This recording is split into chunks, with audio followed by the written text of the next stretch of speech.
దేవునికి స్తోత్రం. ప్రియమైన సహోదర సహోదరులకు శుభాభివందనములు. ఈరోజు దీని వాగ్దానము మత్తయి సువార్త 23:8. మీరు వెలుపల మనుషులకు నీతిమంతులుగా నగపడుచున్నారు, కానీ లోపల వేషధారణతోనూ అక్రమంతోనూ నిండి ఉన్నారు. యేసుక్రీస్తు వారు కొందరిని సున్నము కొట్టిన సమాధుల వలె ఉన్నారు అన్నారు.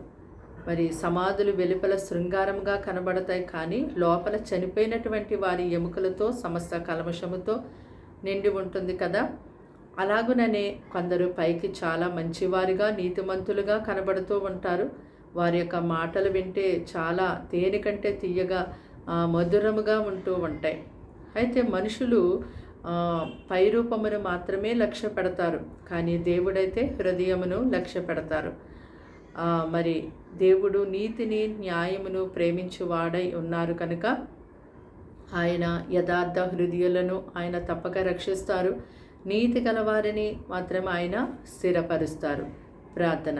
దేవానికి వందనాలు, స్తోత్రాలు, స్తుతులు చెల్లిస్తున్నాం తండ్రి. మాటలు వింటున్న నీ బిడ్డలు మీ రక్తంతో కడిగి ముట్టి స్వస్థపరచండి, బలపరచండి అయ్యా నా తండ్రి. వారిని, వారి కుటుంబాన్ని నీ రక్షణలోనికి, నీ వెలుగులోనికి, ఈ మార్గంలోనికి ఎంతో గొప్పగా నడిపించండి. ఎటువంటి శోధనలు, సమస్యలు, అపాయములు పొంచి ఉన్నాయో వాటి నుంచి వారిని తప్పించండి. వారిని, వారి పిల్లల్ని గొప్పగా పోషించండి. వారికి, వారి కుటుంబానికి ఎల్లప్పుడూ నీ సన్నిధి తోడుగా ఉంచండి.